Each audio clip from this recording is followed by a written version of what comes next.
নমস্কার বন্ধুরা, আমি দীপান্বিতা আরও একটা নতুন ভিডিও নিয়ে চলে এলাম। বাইরে এখন বৃষ্টি হচ্ছে।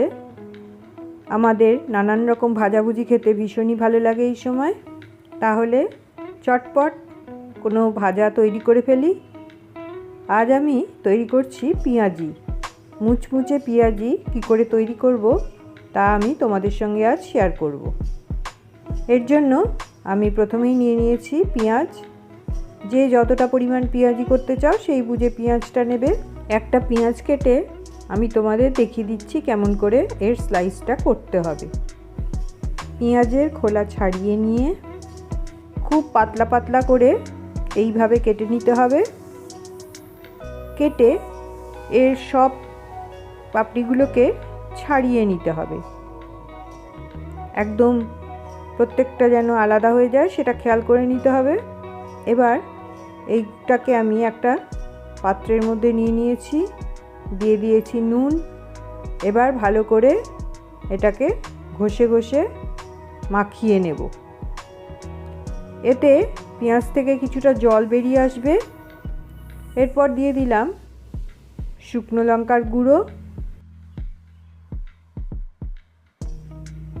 কাঁচা লঙ্কা কুচি। যে যেরকম ঝাল পছন্দ করো সেই বুঝে কাঁচা লঙ্কাটা দেবে। দিয়ে দিলাম খুব সামান্য পরিমাণে চিনি। এবারে এতে বেসন দিয়ে দেব।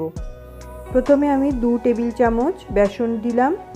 এই বেসনটা আমি ছোলার ডালের বেসন ব্যবহার করেছি।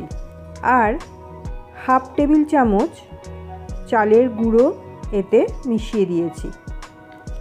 এবারে ভালো করে আগে মেখে নেব।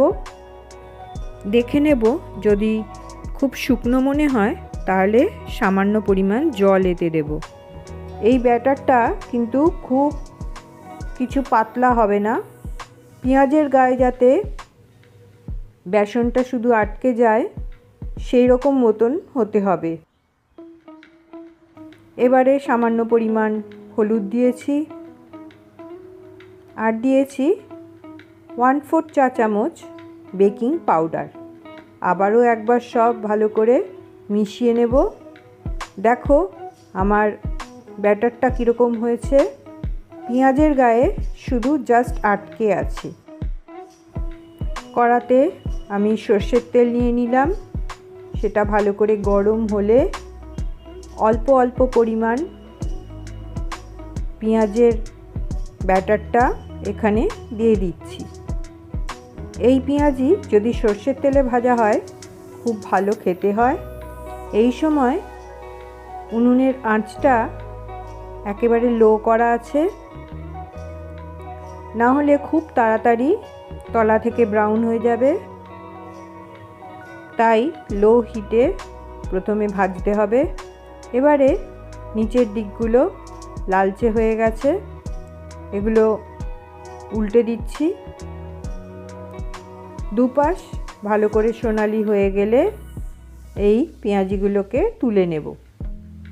এগুলো ভাজার সময় কোনো রকম তাড়াহুড়ো করা যাবে না। দেখো আমার পেঁয়াজি ভাজা হয়ে গেছে।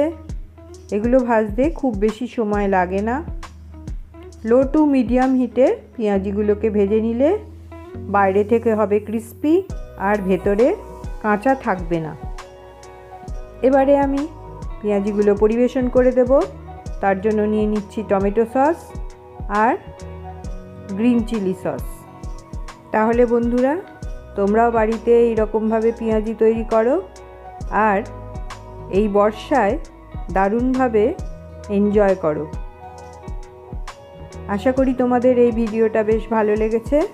আর ভালো লাগলে লাইক, শেয়ার অ্যান্ড সাবস্ক্রাইব করে আমার পাশে থেকো।